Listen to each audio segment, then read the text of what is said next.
Salvete! Welcome to this video lesson on chapter 32, Capitulum Alterum et Riquessimum, Classis Romana. In pictura sunt naves longae, warships, long ships, literally. In the margin we get a few new words. Cunctus, synonym for omnis or totus, all or whole. Infestus, the opposite of tutus. Infestus is sort of be hostile, it can be unsafe. Opposite of tutus meaning guarded or safe. Servitus, servitutis, feminine abstract noun, meaning slavery, the opposite of libertas, freedom.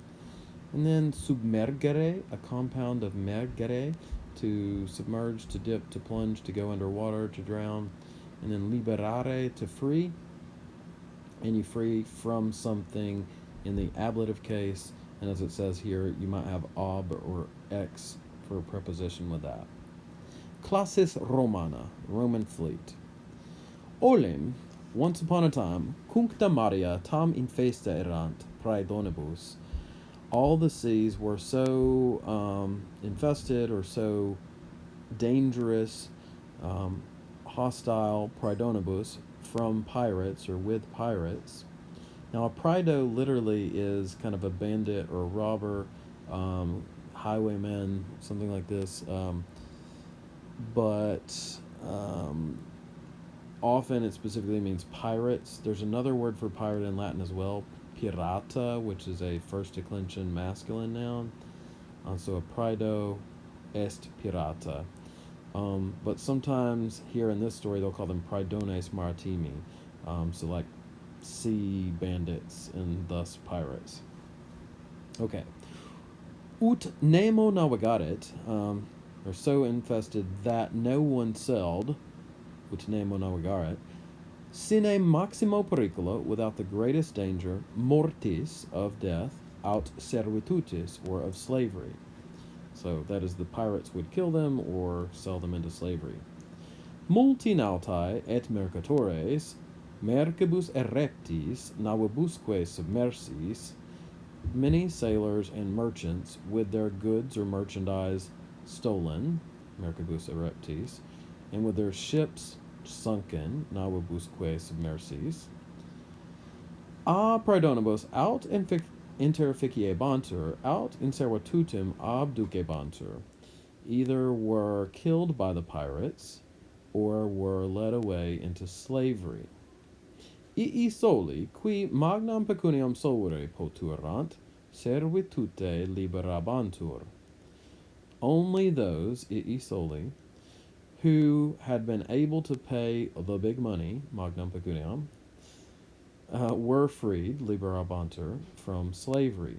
And notice servitute is in the ablative case, just like it says out in the margin, you're freed from a thing, the thing you're freed from goes in the ablative. Ipse Gaius Julius Caesar, Gaius Julius Caesar himself, the famous guy.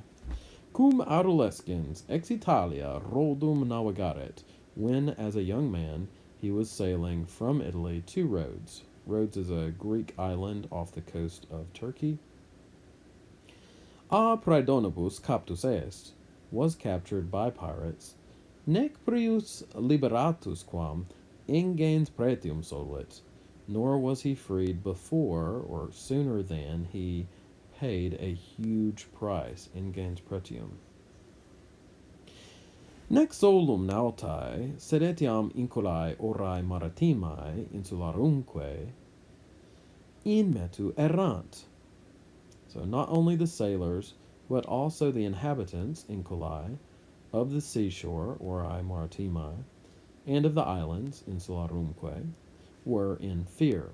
Okay? In metu, in fear, in dread. And of course this means in fear of the pirates and what they would do to them. So they would get sailors, they would also go around and harass people on islands or on the sea coast. Non nullae insulae, this is literally not no islands, but it's a way of saying some islands, several islands. Ab inculis desertae errant, had been deserted by their inhabitants. Multa opera maritima, many sea towns, a praedonibus capta, captured by pirates, or had been captured by pirates, because you can understand the errant with us. Tanta enim erat, vis et audacia eorum, so great was their force and their audacity, boldness, ut vim Romanorum contemnentes, that disdaining the force or the power of the Romans, etiam portus Italiae oppugnarent, they even attacked the ports, the harbors of Italy. Okay, and so this is in reference to the time at the first half of the first century BC. So say from 100 to about 51 BC. This is that general time range.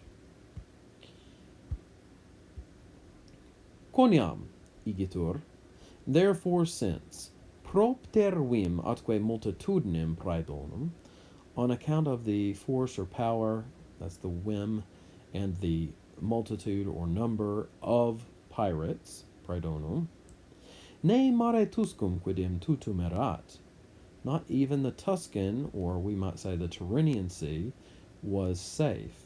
Okay, so this is the sea that the Tiber River runs into, so it's the sea closest to Rome. Parum frumenti ex Sicilia et ex Africa Romam advehebatur. Parum, too little, of grain, frumenti, was being carried or transported, advehebatur, from Sicily and from Africa to Rome.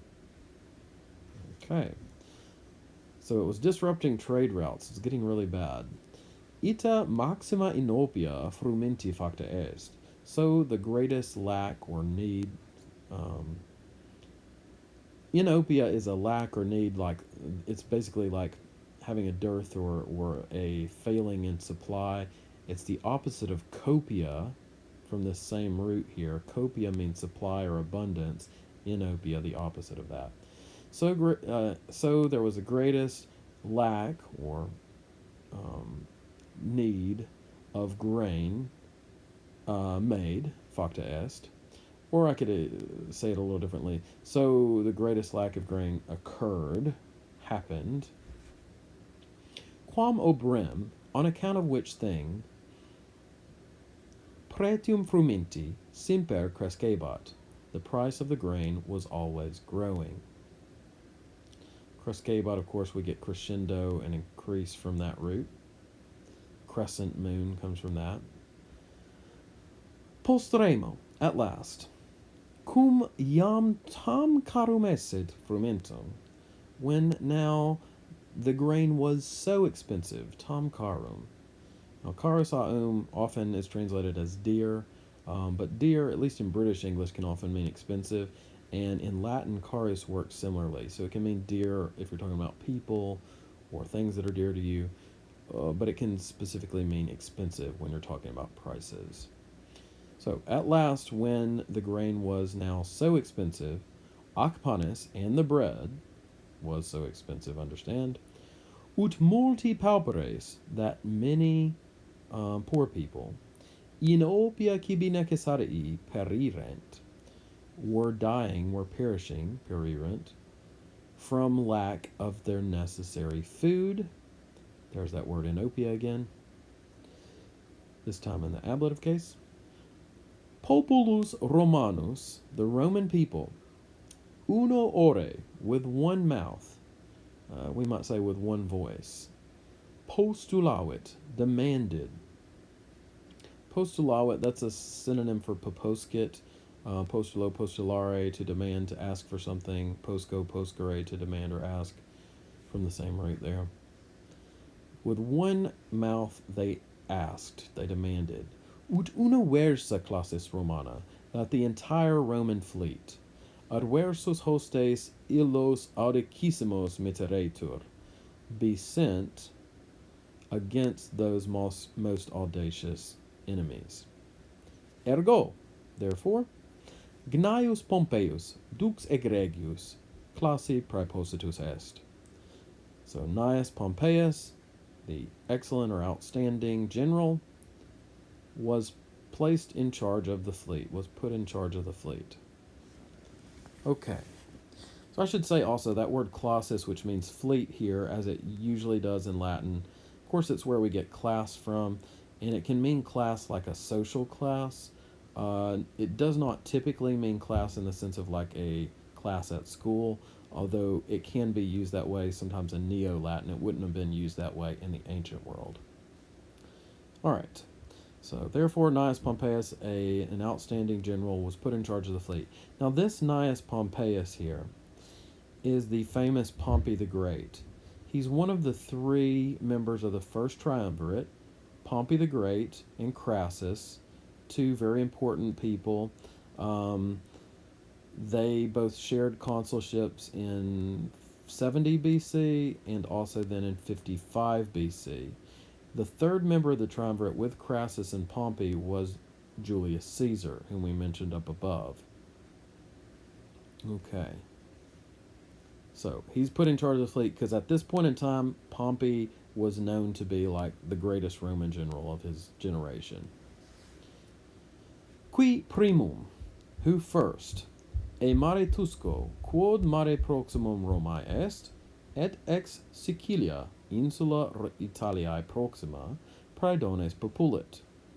Okay, so the populit is the verb with the qui primum. So who first drove the pirates, praedones, out of the Tuscan Sea, e mare tusco, which was the sea closest to Rome, that's the quod clause, and out of Sicily, or away from Sicily, ex Sicilia, the island closest to Italy. All right. Tum eos in Africam persecutus est. Then he pursued them to Africa.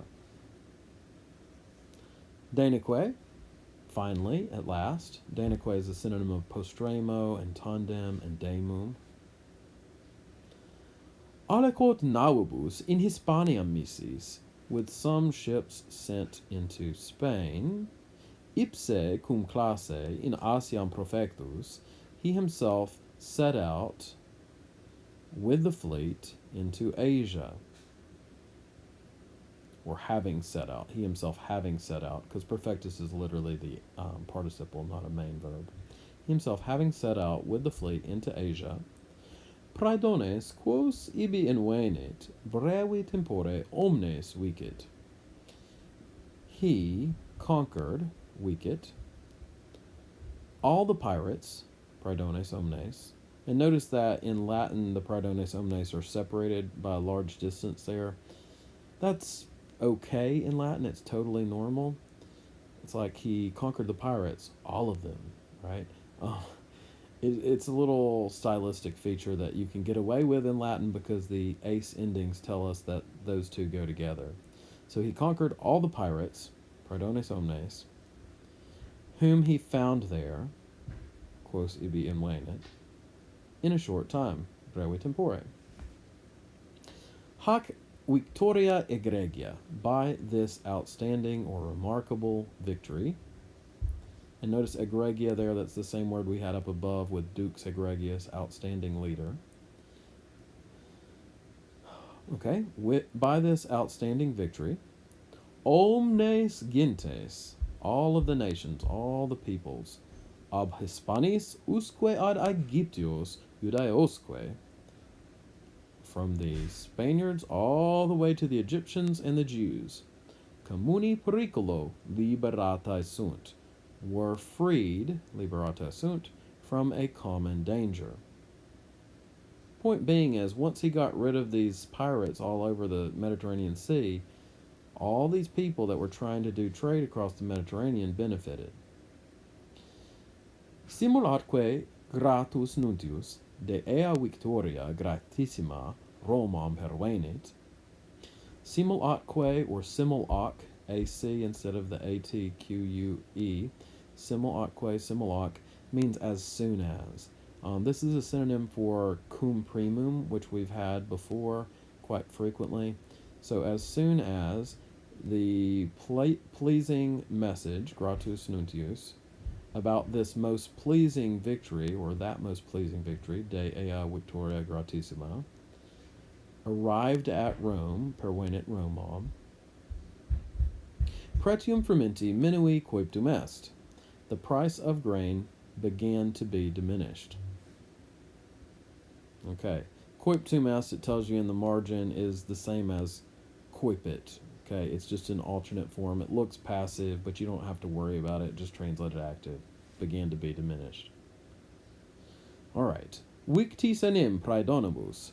For when the pirates conquered, nautai cinemetu, the sailors without fear, per maria quae omnium gentium communia sunt, navigabant, sailed through the seas without fear, cinemetu, they sailed through the seas which were common, we would say common to all of the peoples, common to all of the races, but it says in Latin omnium gentium, which is literally a genitive, so it might look like it would be of all the races. Idiomatically, that doesn't sound right. So, which are common to all the races. Okay. Romae igitur, therefore at Rome, exuma in opia, from the highest want or need, lack. Repente maxima frumenti copia facta est. Suddenly, repente is a synonym for subito. The greatest supply, here's that word copia, which I said is the opposite of inopia. The greatest supply of grain, facta est, was made, occurred, happened. Ac panis tam vilis fuit, and the bread was so cheap. We get the word vile from this adjective vilis, vile, but it doesn't mean vile in the sense of like nasty. Vilis really does mean cheap or low price. And the bread was so cheap, quam ante fuerat, as it had been before. I should point out here, the opposite of vilis in Latin is carus, that word that we said meant expensive earlier. All right. Id quod, that thing which, popolo Romano gratissimum fuit, was most pleasing to the Roman people. You know, if you're a poor Roman, you want some cheap bread. Okay. Pompeium victorim, cunctus populus Romanus, sumis laudibus affecit. The whole Roman people, cunctus populus Romanus, affected, or perhaps plied, or what's another good word for that? It's almost like they gave to it. The whole Roman populace affected the victor Pompey with the highest praises. What else could we say? They treated him to the highest praises. All right. Ex eo tempore, from that time, after that time, raro fit, it becomes, or it happens rarely. Let's do it that way. Happens rarely. Ut navis praedonum, that a boat of pirates, a ship of pirates, in mari, and I think it's mare tusco, mare interno, aperiat, that a ship of pirates appear in mare interno, in the internal sea. Now this, of course, is one of the names the Romans used for the Mediterranean, because it's inside of their empire. They sometimes call it mare internum, sometimes mare nostrum, our sea, sometimes mare medium, the middle sea, because it's the middle of the empire. Okay. Why does this happen? Nam classes Romanae, for the Roman fleets, quae cuncta marea percurrunt, which run through all of the seas, naves mercatorias, atque ora maritimam diligenter tuintur, guard or protect to enter, the merchant ships, naves mercatorias, and the seashore, oram maritimam, diligently or carefully. Mare internum, the internal sea, iterum nostrum mare iure appellatur a Romanis. Internal sea, again, is rightly called our sea, nostrum mare, by the Romans. So that is to say, at this point, when Pompey the Great defeated the pirates, they could rightfully again call it their own, right? Because they got rid of the pirates, they're back in control. Neque tamen, nor nevertheless, classis Romana, omnes nautas, qui ubique navigant, tuere potest. Nor is the Roman fleet nevertheless able, potest, to guard, tuere, all of the sailors who sail everywhere.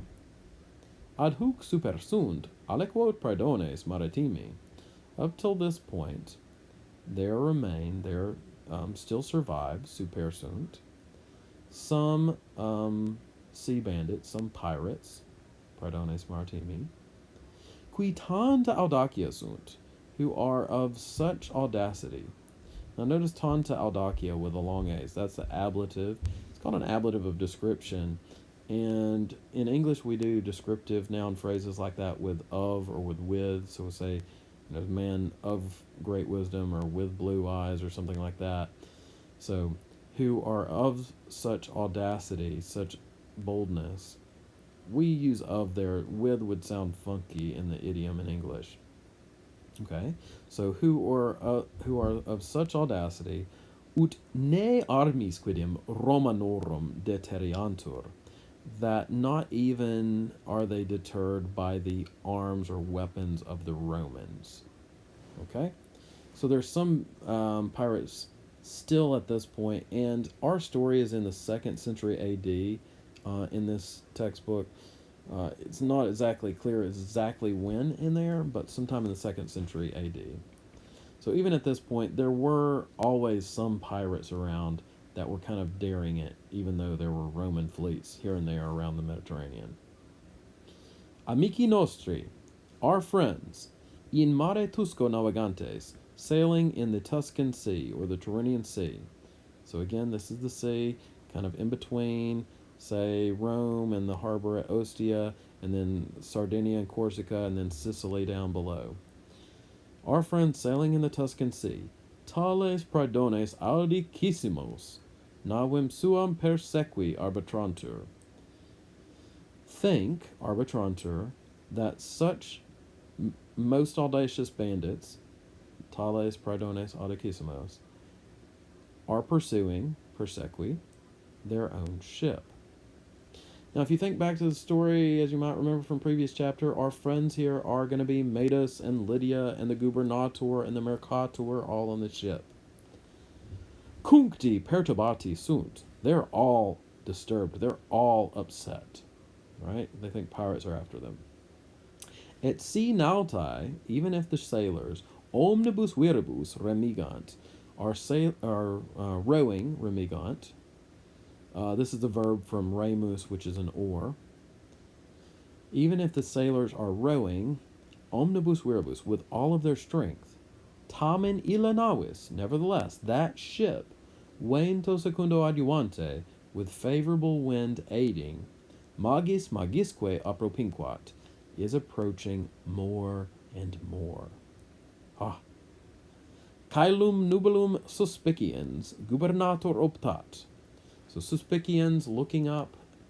The sub prefix has to do with looking up from below, right? Because sub is below. So looking up at the caelum nubulum, the cloudy sky, the pilot, or the captain, gubernator, wishes, optat, ut ventus in adversum vertatur, that the wind be turned in opposition, so be turned to be adverse to the ship that's following them, right? Isenim, nautas suos, tam validos esse credit, for he believes his own sailors to be so strong, tam validos, ut nulla alia navis, that no other ship, remi solis acta, driven by oars alone, navem suam consequi possit, would be able to catch up with, consequi, his own ship, navem suam. All right, so that gets us to the end of section 1. I hope you learned a few things here. Certainly a lot of new terminology here. The nubulus cloudy coming from nubes. The vires and the vis. Vis is the singular force or power. Vires in the plural is more like strength or might.